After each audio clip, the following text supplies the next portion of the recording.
Hi, welcome to லது channel. Friends, இன்னைக்கு ஒரு சாம்பார் பார்க்கலாமா? இதை பச்சை கடலையை உரித்து வச்சுருக்கேங்க.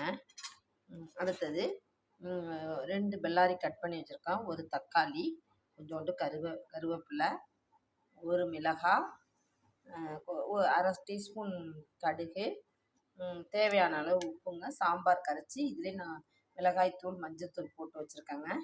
இப்போ தாளிக்கலாமா? இது ஃபஸ்ட் எடுத்துலேயும் தாளிச்சிடணுங்க. இது பச்சை கடலை இருக்குல்ல, அதனால அது வேகணுன்ட்டு கடுகு போட்டாச்சு. கடுகு ஒரு ஸ்பூன் எண்ணெய் ஊற்றி கடுகு போட்டிருக்கேங்க. இதில் இப்போ கடுகு மேலே தெளிக்காமல் இருக்கிறதுக்கு ஒரு டிப்ஸு சொல்கிறேன். நம்ம மேலே கடுகு வெடிக்கும் போது டிக்குன்னு தெளிச்சிடும் இல்லையா, அதுக்கு இந்த வெங்காயத்தை 2 போட்டுடணுங்க. அப்போ அந்த எண்ணெய் சட்டிக்குள்ளாரையே அந்த கடுகு வெடிக்குங்க.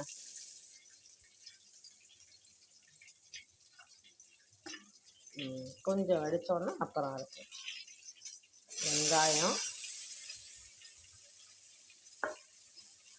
தக்காளி ஒரு பரப்பிட்டு இந்த பச்சை கடலையை தனியாக அலசியாச்சு, நல்லா அலசியாச்சு. அதையும் போட்டோம். நல்லா இருக்குங்க சாம்பார், சூப்பராக இருக்கும்.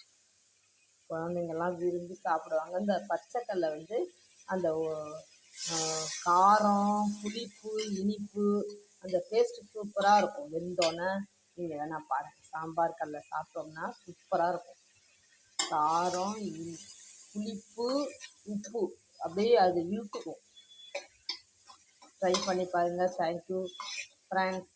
லைக் பண்ணுங்கள், சப்ஸ்கிரைப் பண்ணுங்கள். கடலை சாம்பார் குக்கரில் பருப்பு வச்சுட்டேன். கொஞ்சோன்னு கொட்ட வேண்டாம். நல்லா கண்ணாடி பழத்துக்கு வதங்கிடுச்சு வெங்காயம். இப்போ இந்த சாம்பார் கலந்து சாம்பார் ஊற்ற வேண்டியதான். அப்படியே ஊற்றணும்.